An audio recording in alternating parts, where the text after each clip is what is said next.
Hello hello hello. जय भारत, जय संविधान. या रम्य संध्याकाळी या सर्व संविधान प्रेमी पनवेलकरांचं इथे सहर्ष स्वागत.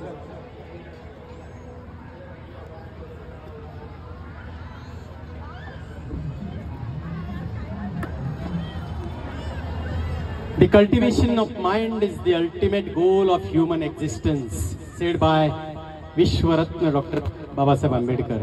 या प्रज्ञा सूर्यांनी आपल्याला संविधान दिलं आणि इतरही सर्व त्या खूप साऱ्या बॅरिस्टर्स त्यांनी आपल्याला आयडिया ऑफ इंडिया दिलेला आहे.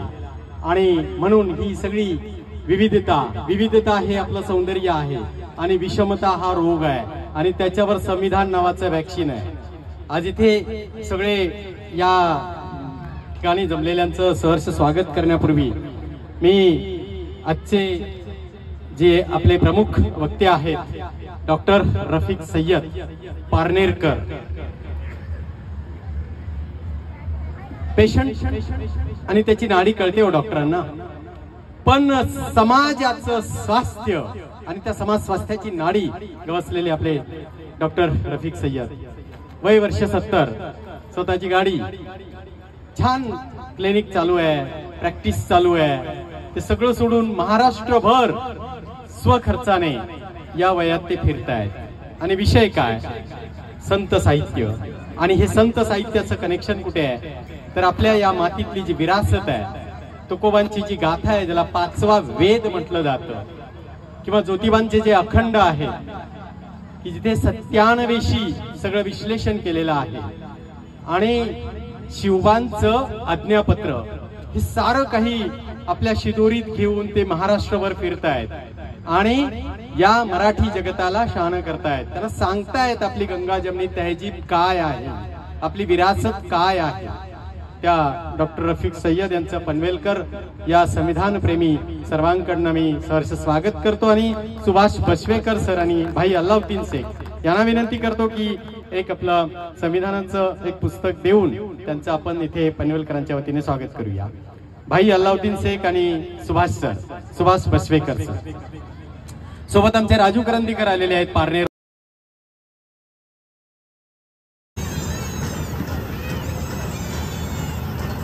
संविधान महोत्सव समिती द्वारे आयोजित संविधान महोत्सव पनवेल 2024 या कार्यक्रमांतर्गत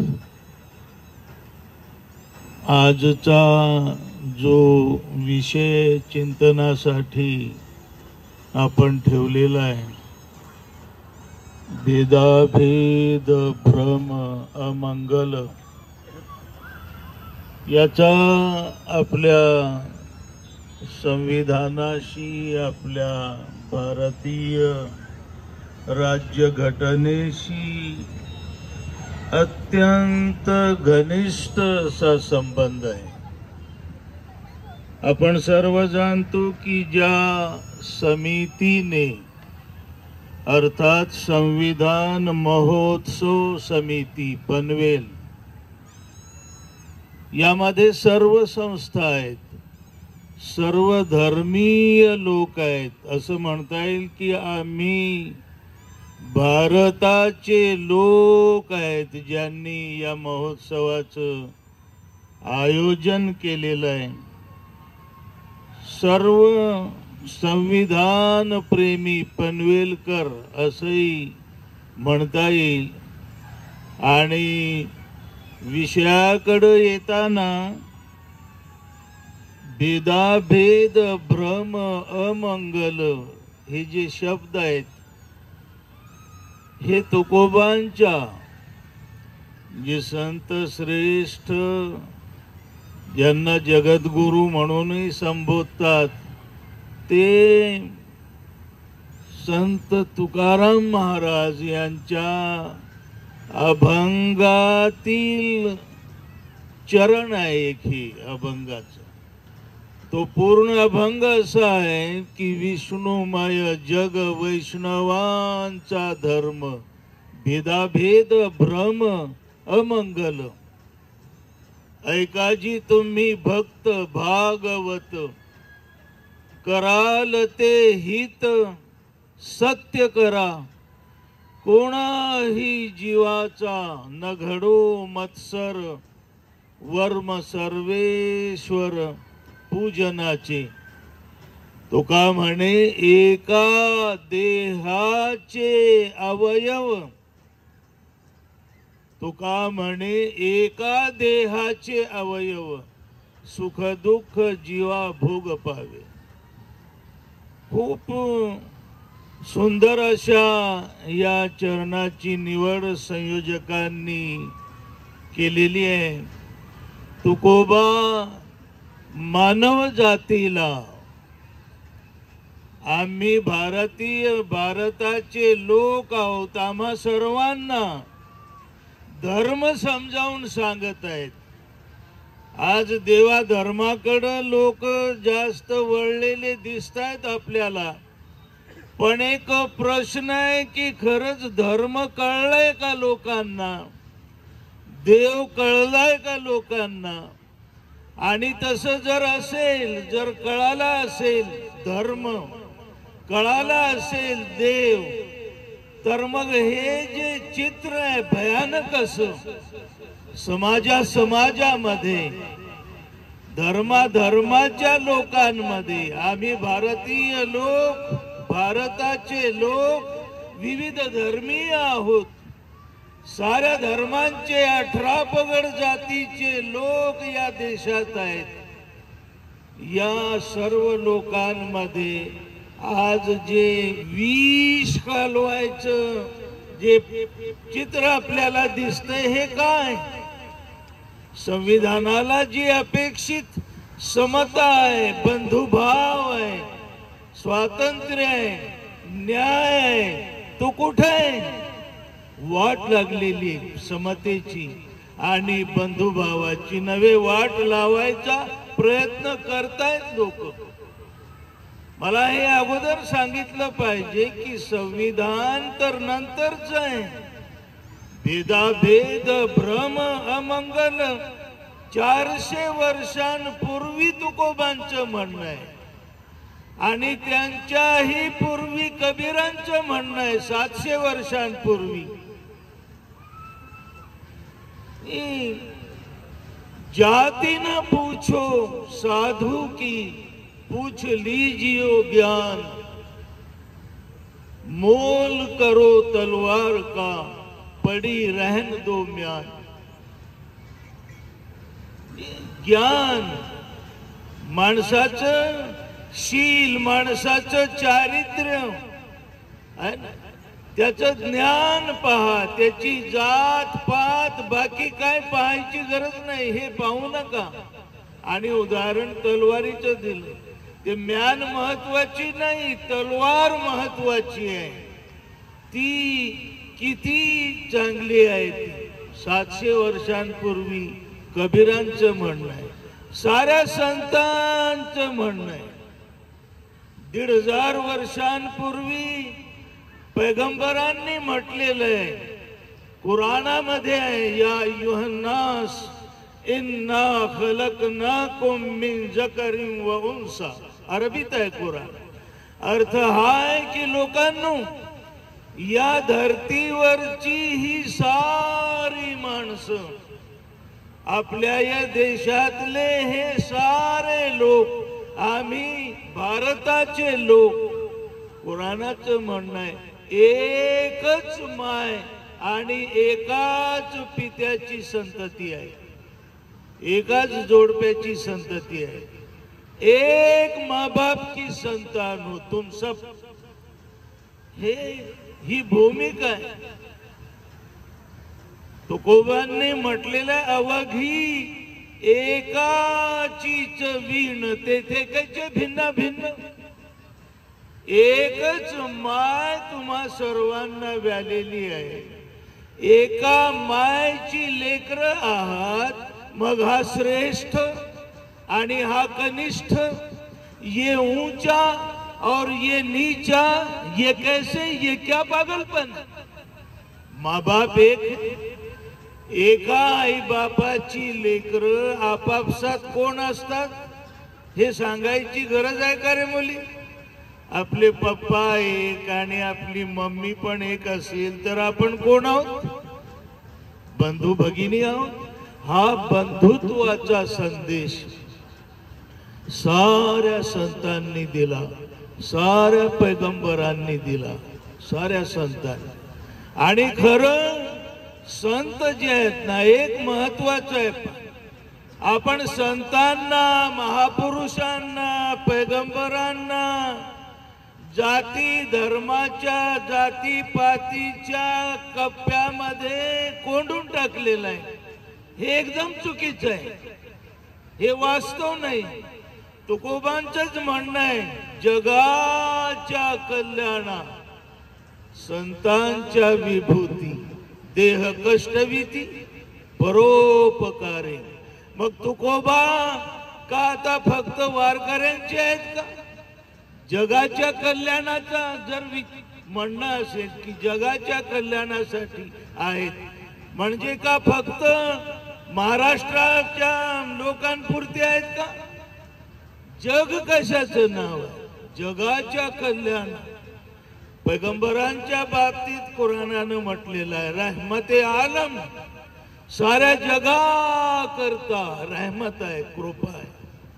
तर हे महापुरुषांना, संतांना, पैगंबरांना जाती धर्माच्या चौकटीत अडकवणं, मर्यादित करणं हा मूर्खपणा आहे.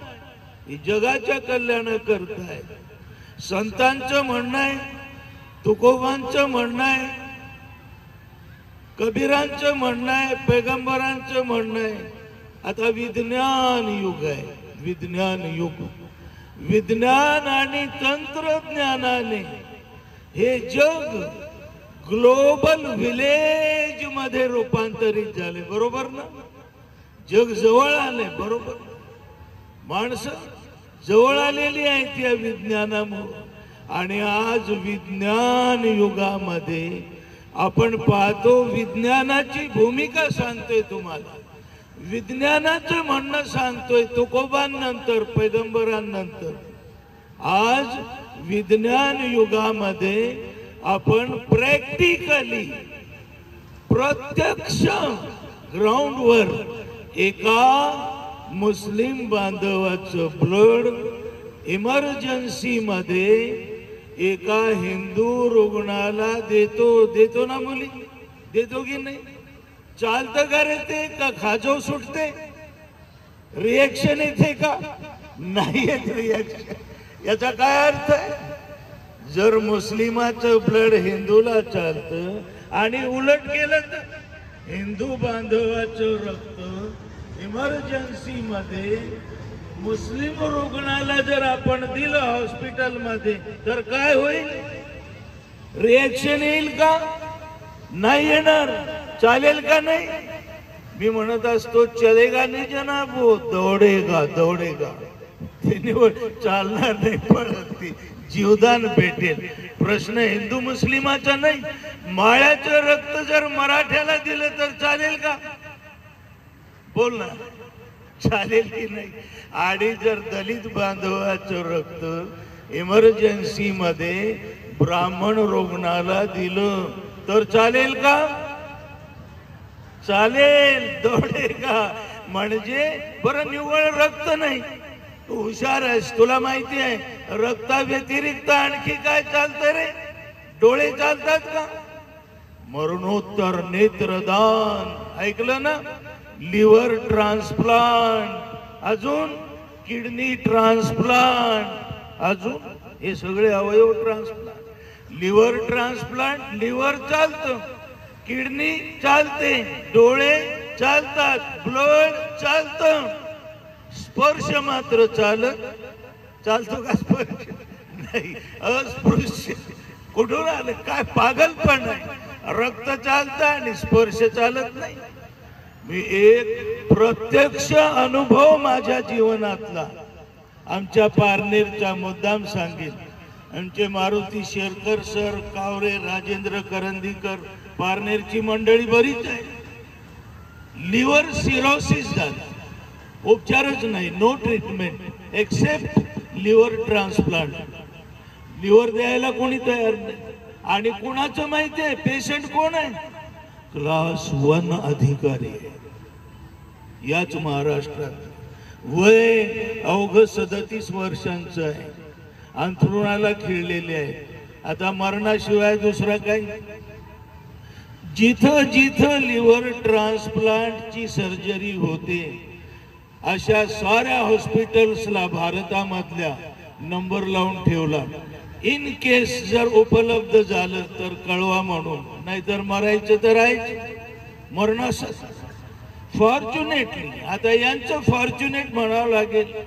तिकडं बिचाऱ्या इथंच तुमच्या मुंबईमध्ये हैदराबादचं एक डॉक्टर जोडपं फिरायला आलं होतं आणि गाडीचा ऍक्सिडेंट झाला. ती डॉक्टरीन बाई मिसेस ब्रेन डेड झाली. ये डोक्याला एवढा जबर मार लागला की तो मेंदूच एकदम कामातून गेला, पण शरीर चांगलं आहे. तिचे मिस्टर डॉक्टर ते जखमी झाले, पण तेवढे जखमी नव्हते. त्यांना कळवलं डॉक्टरांनी की तुमची मिसेस ब्रेन डेड आहे आणि आता आपण काही करू शकत नाही. तेव्हा ते डॉक्टर म्हणाले की ठीक आहे, माझ्या मिसेसची खूप इच्छा आहे की तिचे अवयव दान केले जावेत. मग ब्रेन डेड असेल तर अवयव दान करून टाका. मग तिचे डोळे, त्या डॉक्टरीन बाईचं किडनीज दोन्ही, लिव्हर, सगळे अवयव डोनेट करायचा तो निर्णय झाला. आणि आमचे जे क्लास 1 अधिकारी पारनेरचे, त्यांचा आणि यांचा ग्रुप नेमका जुळला. रात्री 12 वाजता मुंबई हॉस्पिटल मधून फोन गेला साहेबांना, तुमच्या ग्रुपचं लिव्हर उपलब्ध झालेलं आहे, ताबडतोब येणे. रात्री ॲम्ब्युलन्स घेऊन आले. दुसऱ्या दिवशी सर्जरी झाली. आता ऑन ड्युटी आहे क्लास 1 अधिकारी. पण मी तुम्हाला विचारतो, मुंबईवरून फोन गेला पारनेरला, तुमच्या ग्रुपचं लिव्हर उपलब्ध झालेलं आहे. ते साहेब असं नाही म्हटले की लिव्हर तर आहे उपलब्ध, पण ते कोणत्या जातीचं आहे, ते कोणत्या धर्माचं आहे हे मला सांगा, मग निर्णय घेऊ आपण. असं बोलले का? नाही बोलले, पळत सुटले. आता कुठे गेला धर्म? आता कुठे गेली जात पात? आहे ना, गेली ना सगळी. कसं चाललं लिव्हर? आजही जिवंत आहेत बिचार. अरे मूर्खांनो, आपले संविधान नाही, संतांचं म्हणणं आहे. आणि धर्म कशाचं नाव आहे? धर्म का माणसा माणसात भेद करण्याचं नाव आहे? तुकोबा म्हणतायत की ऐका, धर्म काय आहे तुम्हाला सांगतो. ऐका जी तुम्ही भक्त भागवत. भागवत काय तुम्हाला सांगतो, ऐका. कळाला नाही तुम्हाला भागवत काय? धर्म तुम्हाला कळाला नाही म्हणून तर सांगतो काय आहे भागवत. कोणाही जीवाचा न घडो मत्सर, हाय धर्म. हा धर्म. मजहब नहीं सिखाता आपस में बैर करना. हिंदी है हम, वतन है हिंदुस्तान हमारा. धर्म भेद शिकवत नाही. भागवत भेदाभेद करण्याचं नाव आहे, धर्म जोडण्याचं नाव आहे. जो जोडतो तो धर्म आहे. तुकोबांनी धर्माची व्याख्या केली. ऐका जी तुम्ही भक्त भागवत, कराल ते हित सत्य करा. सत्याने वागा, हा धर्म आहे. कोणाही जीवाचा नगडो मत्सर, वर्म सर्वेश्वर पूजनाची. ही पूजा है, ये इबादत है, ये बंदगी है. किसी की नफरत मत करो, किसी का द्वेष मत करो, कोणाशी घृणा करू नका कोणाची. हा धर्म आहे आणि त्या धर्माची आज गरज आहे. आज देवा धर्माच्या नावावर काय चालू आहे? देवा धर्माच्या नावावर ते सत्यपाल महाराज खूप चांगलं म्हणतात. खरं मला वाटलं त्यांना इथं आणलं पाहिजे. तुम्हाला बाहेर एकही माणूस दिसणार नाही, ते जर आले ते सगळेच्या सगळे इथं धावत येते, मनोरंजनातून सांगतात ना. सत्यपाल महाराज म्हणतात ते मशिदीत म्हणते इस्लाम खतरे में है, मुसलमान खतरे में है, आणि तिकडं मंदिरात म्हणते हिंदू धोके में है। सत्यपाल महाराज म्हणते इधर संविधान मेळावे में आकर देख, डॉक्टर सैयद भी मजे में है और मारुति शेरकर भी मजे में है और राजू करंदीकर भी मजे में है। कसला खतरा? मी म्हणत असतो त्याला पुढे जोडतो ना, हिंदू खतरे में न मुसलमान खतरे में। सर असल चीज अगर कोई खतरे में है तो वो ये कुर्सी है, राज्य करता हूं, ये खतरे में है। और इस कुर्सी के लिए ये सब आग लगाने का काम, ये सब द्वेष फैलाने का काम, कुर्सी के लिए जो सदा साथ देने वाली नहीं, इसको तो छोड़कर जाना है। ये आमचे अलाउद्दीन शेख साहेब होते राळेगण सिद्धीला, हजारे अण्णा म्हणतात हे राज्यकर्ते खुर्चीला इतके चिघटले की हे जर गेले ना तर खुर्ची सुटणार नाही, यांची अंत्ययात्रा आहे खुर्चीवर काढावी, असं तर नाही ना। अरे ही खुर्ची सोडावी लागली, या खुर्ची करता आग कशाला लावता समाजामध्ये, धर्मामध्ये माणसं जोडायचं काम करा, समाज जोडायचं काम करा। आणि विज्ञान सुद्धा संविधानाची जी तत्व आहेत समता बंधुता याच्यावर शिक्कामोर्तब करते। आणि विज्ञान अखिल मानव जातीला प्रॅक्टिकली सांगतंय की वेड्यांनो, अखिल मानव जातीमध्ये, हिंदूंमध्ये, मुस्लिमांमध्ये, माळ्या मराठ्यांमध्ये, बौद्ध जैनांमध्ये ब्लड रिलेशन आहे, ब्लड रिलेशन, रक्ताचं नातं आहे, खून एक है सबका, एक रक्ताचं नातं हे।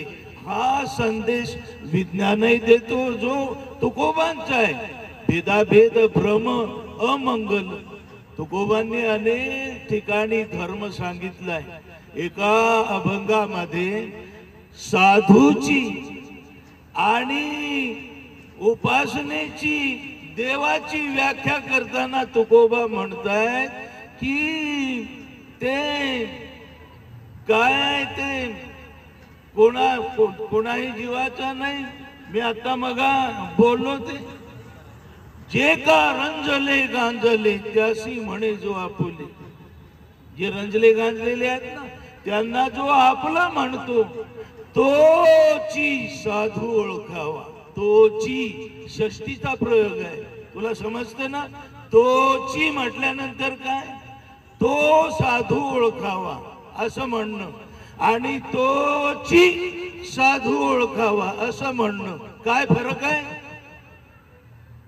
साधू हाच आहे, दुसरा कोणी नाही जो रंजल्या गांजल्यांना आपलंसं म्हणतो।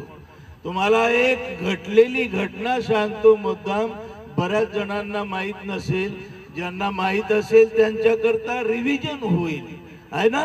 आपल्या सगळ्यांना शिक्षण देण्याकरता, ज्ञान देण्याकरता ज्या जोडप्याने आहे ना सावित्री आणि फुल्यांनी शाळा उघडली, शिक्षणाचे दरवाजे सगळ्यांकरता मोकळे केले, त्या ज्योतिबा फुल्यांना मारून टाकण्याकरता मारेकरी पाठवले दुसरे, ज्यांना हे मान्य नव्हतं शिक्षण, बरं का? ते मारेकरू आले, रात्रीचे दार उघडायला लावलं आणि हत्यार होते त्यांच्या हातामध्ये, त्या हत्यारानं फुल्यांना मारू लागले, घात करणार त्यांचा। सावित्रीबाई मध्ये पडली, तुम्ही असं करू नका, माझा कुंकू जे आहे ते पुसू नका, माझ्या पतीला मारू नका। पण त्यांना त्यावेळी महात्मा ज्योतिबा फुले म्हटले। महात्मा का त्यांना म्हटलं जातं ते कळेल। ज्योतिबा म्हटले सावित्री बाजूला सरक, मारू दे यांना, मला माहिती आहे यांना या कार्यकामाचे पैसे दिलेले आहेत, सुपारी दिलेली आहे। फक्त माझं एक म्हणणं आहे या लोकांना, एक अट आहे माझी, यांना खुशाल मारावं त्यांनी, मला ती अट मान्य करावी। ते मारेकरी आलेले ते फुलेंना विचारतायत काय अट आहे तुमची सांगा. फुले म्हणाले तुम्हाला जे पैसे मिळतील ना मला मारल्यानंतर, मला वचन द्या की त्या पैशांनी तुम्ही तुमच्या मुलांना शिकवाल म्हणून. कुशाल मारा मला. हातातली तलवार कळून पडली. अरे जे का रंजले गांजले. मारायला आलेला दुश्मन आणि हा महात्मा, याला चिंता कशाची? तुमच्या मुलांनी शिकावं म्हणून ते विचारतात. मुलं आमचे शिकतील, फायदा आमचा होईल आणि मरताय तुम्ही का? अरे तुम्ही मला मारताय का? माझा गुन्हा काय आहे? तुम्हाला का पाठवलंय? मी मुळात बहुजनांच्या मुलांना शिकवण्याकरता तर धडपडतोय, हाच माझा गुन्हा आहे. ते मारायला आलेले लोक आहे ना, ते त्यांचे जीवलग मित्र बनले, ते कार्यकर्ते बनले फुल्यांचे आणि म्हटले आता आम्ही पाहू कोण तुम्हाला रोखतं शिकवण्यापासून. करा शाळा सुरू. जे का रंजले गांजली त्यासी म्हणे जो आपुले तोची साधू ओळखावा. देव तेथेची जाणावा. देव कुठे जाणावा? रंजल्या गांजल्यांच्या सेवेमध्ये जाणावा. मुद्दाम पैगंबरांचा संदर्भ देतो. पैगंबर म्हणतात आपण जेव्हा जाऊ ना या जगातून आणि भगवंता समोर उभे ठाकू, तेव्हा साक्षात अल्लाह म्हणेल अरे वेडा, मी आजारी होतो तो ढुंकून पाहिलं नाही माझ्याकडे. अरे मी भुकेलेला होतो, तू 2 घास अन्नाचे मला दिले नाहीस.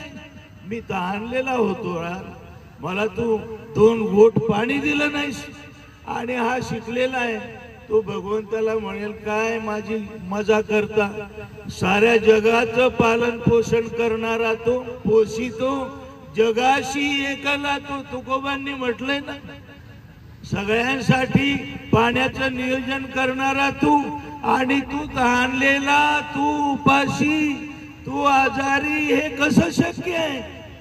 तेव्हा अल्लाह त्याला म्हणेल की वेड्या, ती अमुक व्यक्ती आजारी होती ना, तिला जर पाहायला गेला असता ना तो तुम मुझे वहां मौजूद पाते, मी तिथं भेटलो असतो. तो जो भुकेलेला आहे त्याला 2 घास दिले असते ना, मी तिथं भेटलो असतो तुला. आता कोरोनाच्या कालावधीमध्ये, लॉकडाऊन मध्ये मुंबईवरून गुजरात, मुंबईवरून परराज्यामध्ये पोरं सोरं घेऊन, सामान नाही, काय नाही, उघड्यावर रस्त्याने टोळकेचे टोळके निघाले होते. पायात चपला नाही, काही सोय नाही, कुठं काही आसरा नाही. भाग्यवान आहेत ते लोक जे त्यांच्या उपयोगी पडले. त्यांच्याकरता लंगर उघडलं, त्यांना 2 घास दिले अन्नाची. नाहीतर आता दुसरीकडं ही परिस्थिती एवढी भयानक होत आहे कावरे साहेब. याच महाराष्ट्रामध्ये एक MD पेडियाट्रिक डॉक्टर, मुलगा MS जनरल सर्जन असून आणि मुलगी MS गायनेकोलॉजिस्ट असून वृद्धापकाळी 15 वर्ष वृद्धाश्रमात राहतोय. बालरोग तज्ञ आहे, शिकलेली पोरं आहे आणि वृद्धाश्रमातच त्याचा मृत्यू. मग ते वृद्धाश्रमावाले या MS सर्जन मुलाला कळवतात, सर्जन मुलीलाही कळवतात. जावई पण डॉक्टर आहे, सून पण डॉक्टरीन आहे आणि ते त्यांना म्हणतात की तुम्ही विधी करून घ्या, आमचा काही आक्षेप नसेल तुमच्यावर. म्हणजे देव कळला नाही, धर्म कळला नाही. मी एक डॉक्टर आहे म्हणून सांगत असतो की जसं टेम्परेचर किती आहे पेशंटला, तो डॉक्टर कशावरून तपासतो रे मुली? थर्मोमीटर इथं ठेवतो, थोडा वेळ आहे ना, 2 मिनिटांनी पाहतो, म्हणतो बापरे 104 डिग्री फॅरनहीट टेम्परेचर, खूप जास्त ताप आहे. बरोबर ना? सगळ्या अंगाला लावतो का तो? फक्त बगलेट ठेवतो आणि याच्यावरून साऱ्या शरीराचं टेम्परेचर सांगतो. बरोबर ना? आपल्याकडे एक म्हण आहे, शीतावरून भाताची परीक्षा. तो स्वयंपाक काय असतो ना, 1 क्विंटल भात शिजवायला टाकतो. किती? 1 क्विंटल आणि फक्त 1 दाना काढतो बरं का, आणि मग सांगतो शिजलाय की नाही सारा भात. 1 क्विंटल भात शिजला की नाही एका दाण्यावरून सांगतो, बरोबर ना. तसं माझं म्हणणं आहे एक डॉक्टर म्हणून की एखाद्या माणसामध्ये धर्म किती आहे, नीती किती आहे, माणुसकी किती आहे, शील किती आहे, चारित्र्य संपन्नता किती, अखलाक कितना है, किरदार कितना है, तकवा कितना है, हे जर पाहायचं असेल ना तर फक्त एवढं पहा की आईबापांशी कसं वागतो. इथं जर ग्रीन सिग्नल मिळाला तर समजून जा की बाकी सगळी लाईन ओके आहे. इथं जर का रेड सिग्नल मिळाला मग समजून घ्या जो डॉक्टर बापाला वृद्धाश्रमात ठेवतो तो पेशंटला इमानदारीने तपासेल का. आता कावरे साहेब म्हणाले तो पेशंट चेस्ट पेन करता आला दवाखान्यात, त्याने ECG करावं लागेल. केला ECG, काही नाही बरं का, बरं झालं तुम्ही आले नाही तर थोड्या वेळात काही आलं की ICU, मग अँजिओग्राफी, अँजिओप्लास्टी, लुटायचं काम चालू आहे सगळीकडे. जीवनाच्या सगळ्या क्षेत्रांमध्ये, निव्वळ वैद्यकीय क्षेत्रामध्ये नाही. हे हजारे साहेब, आदरणीय हजारे अण्णा वैतागून म्हणाले बरं. कोणतं आंदोलन उभं केलं माहितीये? भ्रष्टाचार विरोधी जन आंदोलन, भ्रष्टाचार संपवण्याकरता. पण वैतागून म्हणाले की करा यार भ्रष्टाचार. काय करा? भ्रष्टाचार करा, पण निदान कुठं करावा याचं तरी भान ठेवा. हे का म्हणाले माहिती आहे? ते गोरगरीब पोरांची जी पौष्टिक आहाराची योजना आहे ना, जेडपीला कोणाची पोर आहेत? जेडपीच्या शाळेत गरिबांची पोर आहेत, आणि जे चांगले पैशावाले त्यांची पोरं कुठं आहेत? इंग्लिश मीडियम स्कूलला आहेत, कॉन्व्हेंट स्कूलला आहेत, बरोबर ना. मरायला लागलीत गरिबांची पोरं कुपोषणामुळं, आहे ना. त्यांच्याकरता पौष्टिक आहाराची योजना, आणि त्या योजनेअंतर्गत चिक्की होती, चिक्की बरोबर गोळ आणि शेंगदाणे, त्याच्यामध्ये माती कालव. ते सॅम्पल हजारे अण्णांकडे आले. ते म्हणाले अरे करा राव भ्रष्टाचार, पण हे गोरगरिबांची पोरं मरायला लागलीत आणि त्यांच्याकरता मायबाप शासनाची ही योजना, ही निदान ही चिक्की तरी त्यांच्या घशात जाऊ द्या नीटनेटकी, याच्यात तरी घोटाळा करू नका. ही माणसं एवढी बिघडलेली आहेत, या बिघडलेल्या माणसांना काय करावं प्रश्न आहे. डे बाय डे नीतिमत्ता ढासळत चाललेली आहे, आणि हा भेदाभेद जो आहे ना त्याचंही कारण हेच आहे. जिथं आपण जर कोर्ट कचेऱ्यात गेलो ना, कोर्ट कचेरीमध्ये माझा अनुभव सांगत नाही, तुम्ही जाऊन पहा. वादी थोरला भाऊ आणि प्रतिवादी धाकटा भाऊ, ये भाईचारा, ये भाईचारा. आणि दावा काय आहे? आमच्या बापाची प्रॉपर्टी आहे पण आम्हाला देईना, धाकटा म्हणून. जे दोन भाऊ वादी प्रतिवादी, कुठं तर वादी कोण तर साऱ्या बहिणी आहेत 4 जणी, आणि प्रतिवादी कोण आहेत? भाऊ आहेत.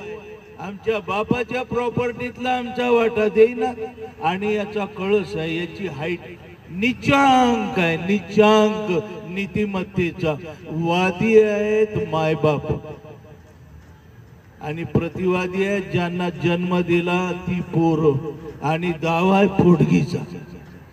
हे पोरं खायला प्यायला देत नाही, सेवा करत विचारत नाही. आईबाप उपाशी, वृद्धाश्रमात आहे. मला सांगा, जिथे आईबाप वृद्धाश्रमात असतील तिथे का भाईचारा जोपासेल का तो, जो आईबापांना विचारत नाही तो? तर हा भेदाभेद, भ्रम, अमंगल तुकोबांचं जे म्हणणं आहे, तुकोबांनी ते आचरून दाखवलेलं आहे प्रॅक्टिकली. आता हे भजन, हे तुकोबांचा हा अभंग अखंड हरिनाम सप्ताहामध्ये कीर्तनात घेतला जातो बरं का. आणि त्याच्यावर कीर्तन होतं, त्याच्यावर निरूपण होतं, पण समाजामध्ये प्रैक्टिकल ते उतरतं का? क्या वो अमल में आती है वो बात? नहीं। सारे लोग भाई भाई है, ठीक है, एक माँ बाप की संतान है। मग जर मुस्लिम मुलांना विचारलं हिंदू कोण आहेत आपले, काही नालायक पोरं ज्यांचं डोकंच बिघडलेलं आहे बिचाऱ्यांना या वातावरणामुळे ते म्हणतात हिंदू हमारे दुश्मन। मी मराठी शाळेत गेलो आणि हिंदू मुलांना विचारलं मुस्लिम कोण आहेत आपले, ते म्हणत नाहीत बांधव आहेत, दुश्मन आहेत आपले, वैरी आहेत आपले। एवढं वातावरण बिघडू लागलेलं आहे। याचं कारण जे आहे की हे आग लावायचं का? खरं आपण जर पाहिलं संविधानाची तर तत्व आहेत, 4 मूलभूत स्वातंत्र्य, समता, बंधुता आणि न्याय। पण दुसरीकडे शिकल्या सवरलेल्यांनी, हा भेद करणाऱ्यांनी, ही आग लावणाऱ्यांनी शाळेमध्ये रोज प्रतिज्ञा केलेली आहे मुली बरोबर। काय प्रतिज्ञा केली? भारत माझा काय आहे? देश आहे। भारत माझा देश आहे आणि सारे भारतीय कोण? सारे भारतीय माझे कोण आहेत? बांधव आहेत। सारे भारतीय म्हणजे कोण? मुस्लिम पण, हिंदू पण, ख्रिश्चन पण, जैन पण, बौद्ध पण। प्रतिज्ञा, कसम, ओथ, शपथ घेतलेली आहे, रोज शपथ खाल्लेली आहे, सारे भारतीय माझे बांधव आहे, प्रतिज्ञा घेतली। आणि मग प्रत्यक्षात काय जग मारताय? मग हा भेद काय रे? मग हा द्वेष काय रे? मग हे आग लावायचं काम का करता? मग अरे या देशाला बंधुत्वाची गरज आहे, त्याच्याशिवाय देशाची प्रगती होणार नाही। हा भेदाभेद संपल्याशिवाय आणि भारतीयांमध्ये ऐक्य निर्माण झाल्याशिवाय, बंधुभाव आणि समता निर्माण झाल्याशिवाय आपल्या देशाची प्रगती होणार नाही। राष्ट्रसंत तुकडोजी महाराजांचं नाव ऐकलं का तू? ऐकलं ना? कोणत्या विद्यापीठाला त्यांचं नाव आहे रे? पुणे विद्यापीठाला की औरंगाबादच्या? नागपूर। काय हुशारपूर घे। राष्ट्रसंत तुकडोजी महाराज विद्यापीठ नागपूर। शाळेत गेले नाही बरं।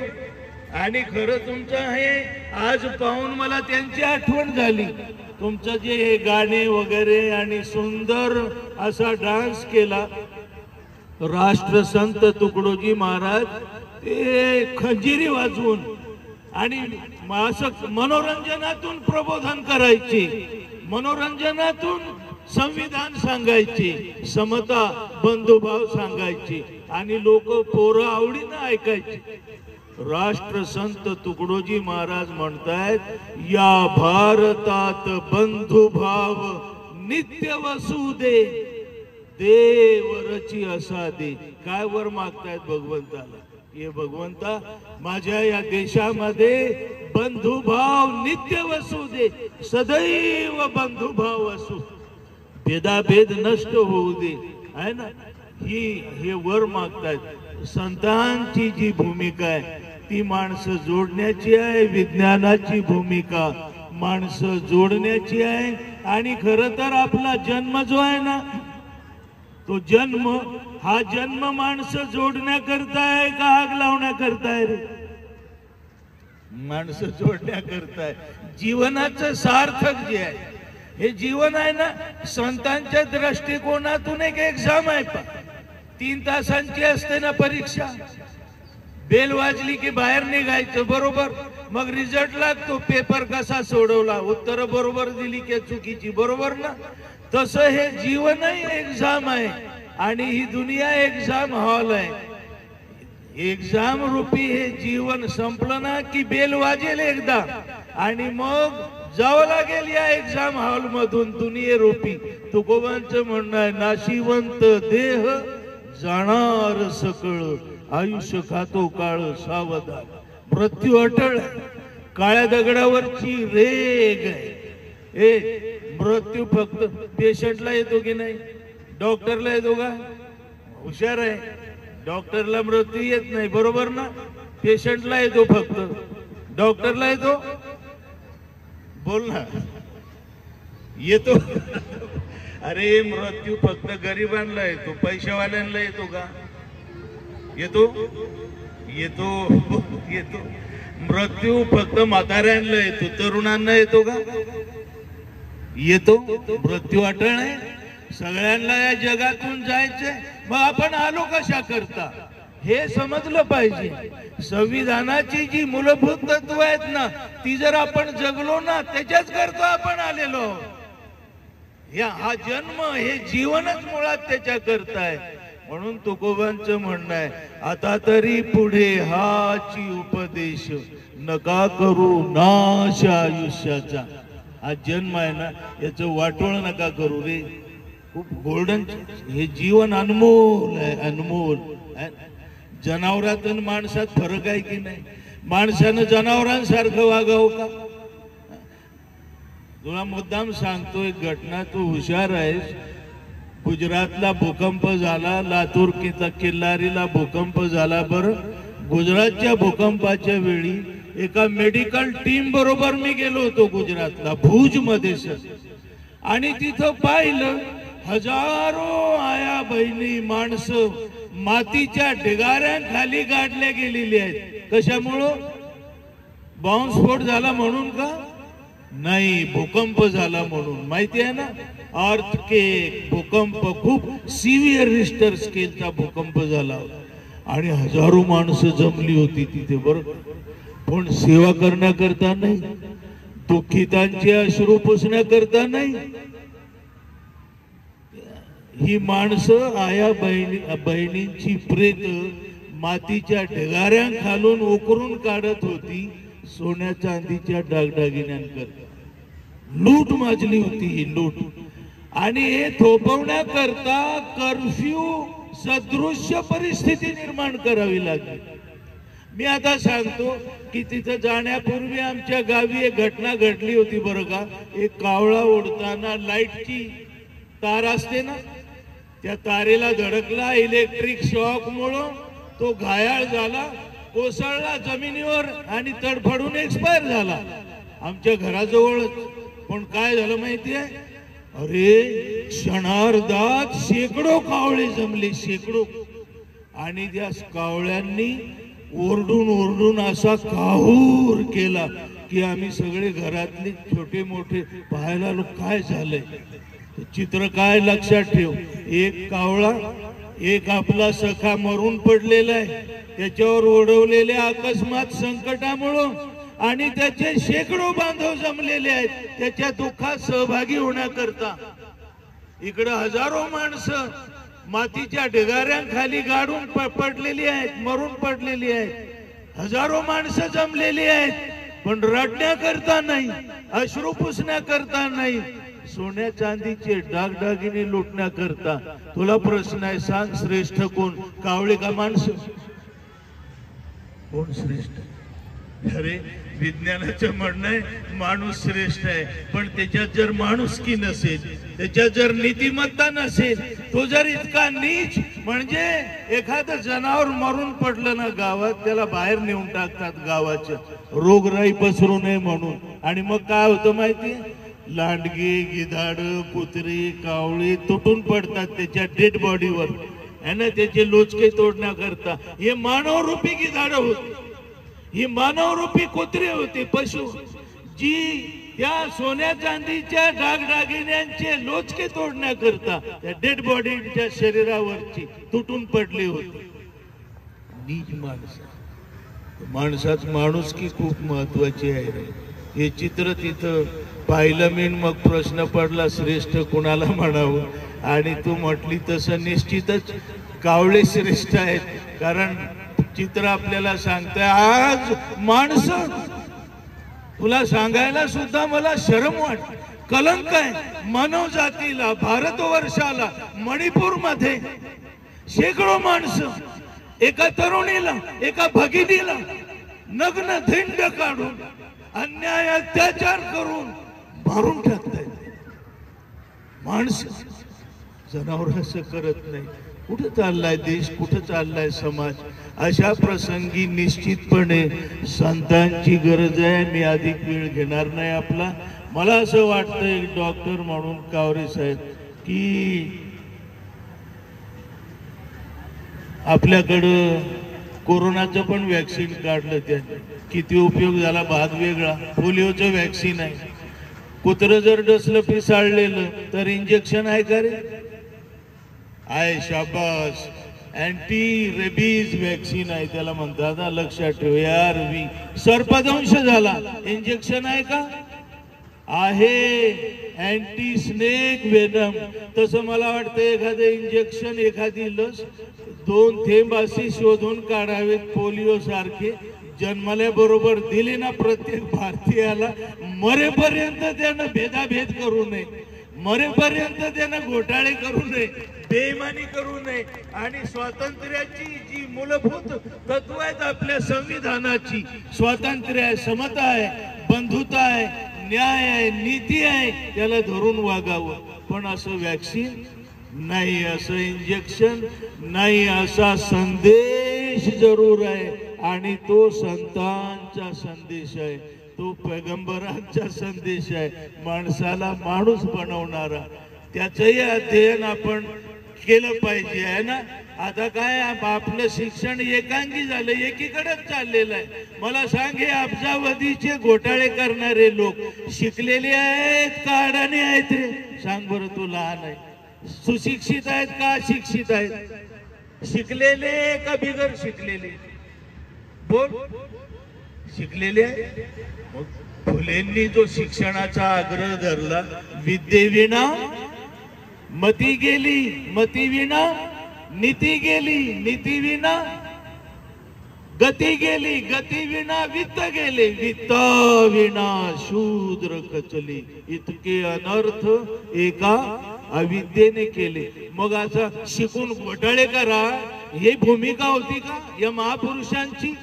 तुकोबांनी म्हटले, आम्हा घरी धन शब्दांची रत्ने, शब्दांचीच शस्त्रे यत्न करू. कशा करता? बेईमानी, घोटाळे करण्याकरता. आता तर असं आहे का जितके शिकले तितके असं म्हणता येईल का हुकले? हे शिक्षण मी मुद्दाम सांगत असतो बरं का. मुली वयात आल्यावर आपण मुलगा शोधतो, बरोबर ना. मुलांचा बाजार भरलेला आहे. कोणाचा? मुलांचा बाजार भरलेला आहे. बैलांचा भरतो का नाही? शेळ्या मेंढरांचा भरतो ना बाजार, कोंबड्यांचा बाजार. तसा मुलांचा बाजार आहे. कोणता मुलगा पाहिजे? MD, त्याला जरा जास्त मोजावे लागतील. MBBS त्याच्यापेक्षा रेट कमी, BAMS त्याच्यापेक्षा रेट कमी, BHMS त्याच्यापेक्षा रेट कमी. अरे हरामखोरी आहे. मुलं विकत घ्यायची. मुलीच्या म्हणजे वधू पक्षाच्या ऐपतीनुसार मुलगा घेता येईल तुम्हाला. कलेक्टर घ्यायचा, मोजा तेवढे. मी गंमत म्हणून बोलत नाही, गंमत म्हणून बोलत नाही. एक प्राध्यापक आमच्या ओळखीचे कार्यकर्ते अलाउद्दीन भाई, BDS मुलीला पाहायला MBBS मुलगा आला, पसंत झालं, सगळं काही झालं. आणि आता बैठक जमली. ते मुलाकडचे म्हणतात, आमची काही अपेक्षा नाही, काही अपेक्षा नाही आमची, फक्त लग्न करून द्या. हो, एक अपेक्षा आहे म्हणे, एकच अपेक्षा फक्त. बरं, मामुली. आमचा मुलगा MBBS आहे. कोण आहे? MBBS आहे. त्याचा त्याची MD मेडिसिन करायची इच्छा आहे त्याची. तेव्हा MD मेडिसिनला नंबर लावून द्या म्हणले, बाकी काही करू नका. तुम्हाला समजलं का? नाही समजलं. काय किती MD मेडिसिन? MBBS ला 80 लाख लागतात. आता 1.5 कोटीच्या पुढे रेट आहे MD मेडिसिनचा. ते तो मुलगीचे आई वडील दोघही प्राध्यापक. 1.5 कोटी म्हटल्यानंतर कानाला हात लावले. ते म्हटले की नाही, हे शक्य नाही. आणि सोयरीक मोडली, उठून गेले. हे शिक्षण आहे MBBS? मी मुद्दा म्हणत असतो, आपण जाऊ शेवटाकडं, की हरामखोर असं जर कोणी आपल्याला म्हटलं तर आपल्याला आनंद वाटतो का तळपायाची आग मस्तकात जाते? तळपायाची आग मस्तकात जाते. आपण बायावर करतो, मुंह संभाल के बात कर, हरामखोर बोल रहे, राग येतो त्याला आणि आला पाहिजे राग. पण हरामखोर हा जो शब्द आहे ना त्याचा अर्थ काय माहिती आहे? हराम हा अरबी भाषेतला शब्द आहे, कुराणातला शब्द आहे ना जनाब. आणि त्याचा अर्थ आहे नंबर 2च, फुकट छापच. डिलिव्हरी नॉर्मल होत असताना सीझर करून कमावलेलं म्हणजे नंबर 2च का नंबर 1च? नंबर 2च. शाबास. दुधात पाणी घालून कमावलेलं नंबर 2 का नंबर 1? नंबर 2. आणि चिक्कीत माती घालून कमावलेलं घोटाळे करून नंबर 2च का नंबर 1च? नंबर 2च.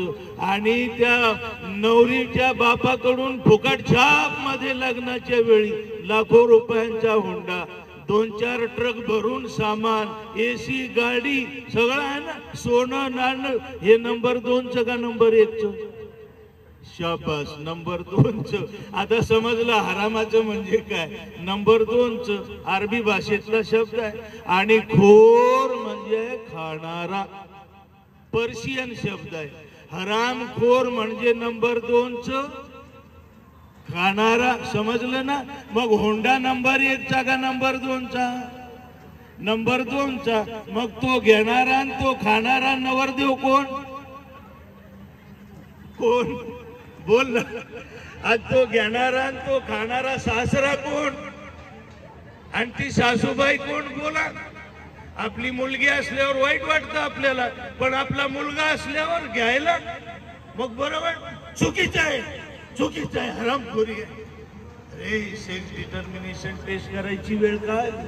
काय करावं ते आई बापान? मुलीला जन्माला घालून काय पाप केलंय?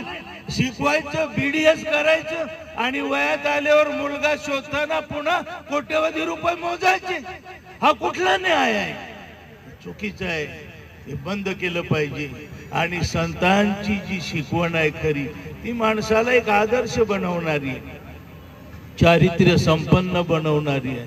शेवटी आपण एवढी आपण माणूस आहोत, माणसांशी माणसांसारखं आपण वागलं पाहिजे, है ना. ऑनेस्टली, ईमाने, इतबारे, है ना. पैगंबरांचं म्हणणं आहे, मैं आया ही इसलिए, मी जगात आलो याकरता की मानव जातीला चारित्र्य संपन्नतेच्या उच्चतम शिखरावर पोहोचवण्याकरता. चारित्र्य आहे ना. ती म्हण माहिती आहे ना तुला? If money is lost nothing is lost, if health is lost something is lost, and if character is lost everything is lost. बुद्धांनी काय म्हटले माणूस माहिती आहे? माणूस वर्णाने मोठा होत नाही, माणूस जन्माने मोठा होत नाही, माणूस जातपातीने मोठा होत नाही, माणूस शीलाने मोठा होतो. शील काळा आहे पण शीलवान आहे, गोरा आहे आणि बेईमान आहे, घोटाळेबाज आहे, मग कोण आहे मोठा? गरीब आहे पण इमानदार आहे, अब्जाधीश आहे पण घोटाळे करून झालेला आहे, भ्रष्टाचार करून, कोण मोठा आहे? तो गरीब मोठा आहे. माणूस वर्णाने आणि वंशाने मोठा होत नाही, शीलाने मोठा होतो. आणि संतांनी याला महत्व दिलेलं आहे, शीलाला महत्व दिलेलं आहे, चारित्र्याला महत्व दिलेलं आहे. शिक्षण सुद्धा चारित्र्य करताय, नीतिमत्ते करताय. तर आज ज्या विषयाची निवड संयोजकांनी केली होती, भेदाभेद भ्रम अमंगल, हाईट आहे वाईट. श्रोत्यांना तुम्हाला मी खूप कळकळीनं सांगतो, तुकोबांचं काय म्हणणं आहे माहितीये? तुका म्हणे एका देहाचे अवयव. समजताय का? हे सगळे पनवेलकर आहेत ना, सगळे पनवेलकर जेवढे आहेत हे एका देहाचे अवयव आहेत, एका देहाच्या अवयवा समान. समजलं? हा देह एक आहे. डोक्याच्या केसापासून पायाच्या नखापर्यंत किती अवयव आहेत? हजारो अवयव आहेत. तुका म्हणे एका देहाचे अवयव. सारे पनवेलकर एका देहाच्या अवयवांसारखे आहेत. आता मी तुला विचारतो, डाव्या पायाच्या करंगळीला विंचूड असला, समजते? उजव्या पायाची करंगळी आनंदाने उड्या मारते ना, बर झालं हिला असंच अजून डसायला पाहिजे असं म्हणते का? नाही, घामाघाम होते रे. डाव्या पायाच्या करंगडीला सेप्टिक झालं ना, उजव्या पायाच्या करंगडीला ताप येतो रे. हे तुका म्हणे एका देहाचे अवयव. याचा अर्थ असा आहे संक्षिप्त मध्ये की या पनवेल मध्ये एक कुटुंब कुठल्या कॉर्नर मध्ये जर दुःखी असेल ना, या कॉर्नरचं जे कुटुंब आहे ना ते सुद्धा त्याच्या दुःखात सहभागी झालं पाहिजे. हे तुका म्हणे एका देहाचे अवयव. एक मुस्लिम कुटुंब दुःखी असेल तर ते पलीकडचं हिंदू कुटुंब, बौद्ध कुटुंब दुःखी झालं पाहिजे. ही सगळी माणसं एक दुसऱ्यांच्या सुखदुःखामध्ये सहभागी झाली पाहिजेत. काय सोशियोलॉजीची हाईट आहे, काय आदर्श समाजवाद आहे. तुका म्हणे एका देहाचे अवयव, सुख दुःख जीवा भोग पावे ही आहे. पैगंबरांनी म्हटलेलं आहे तुम दुनिया में आए तो रोते भी. थोडं चिंतन बरं का. तुला बाळ जन्माला येतं तर मोठमोठ्याने हसतं ना, करडतं, हसतं ना जोर जोरात. तो डिलिव्हरी पाहिली, अरे बोंबलतं जोर जोरात डिलिव्हरीच्या वेळेला. आणि ते जितकं जोरात बोंबलेल ना तितका डॉक्टर खुश. तो पेपरवर नोट घालतो, बेबी क्राइड वेल आफ्टर बर्थ. हे आरोग्याचं लक्षण आहे. तुम दुनिया में आए तो रोते भी है ना, लेकिन दुनिया ने खुशियां मनाई. आपण आलो बोंबलत, पण इकडे पेढे वाटले, बर्फी वाटली, बरोबर ना. पेढे आणि बर्फी हा संत फरक करत नाही, पैगंबर फरक करत नाही, ते आपण करतो. तो विषय बाजूला जाऊ दे. पण दुनिया में तुम आए तो रोते भी लेकिन दुनिया ने खुशियां मनाई, बरोबर ना. पेढे वाटले ना, ते तर रडत आलं, बोंबलत आलं. पण इकडं आनंद, जरा डॉक्टर साहेब पेढे, जरा पेढे. काय मुलगा झाला, मुलगा झाला. पैगंबरांचं म्हणणं आहे जिओ ऐसे, येण्या आणि जाण्यामधलं जीवन आहे ना ते असं जग की जाताना उलट परिस्थिती व्हावी. आला होता कसं रडत, जावं कसं हसत. तू आला लोक खुश झाले होते, तुझ्या जाण्यानं लोकांच्या डोळ्यात अश्रू यावेत. जिंदगी याला म्हणतात जगणं.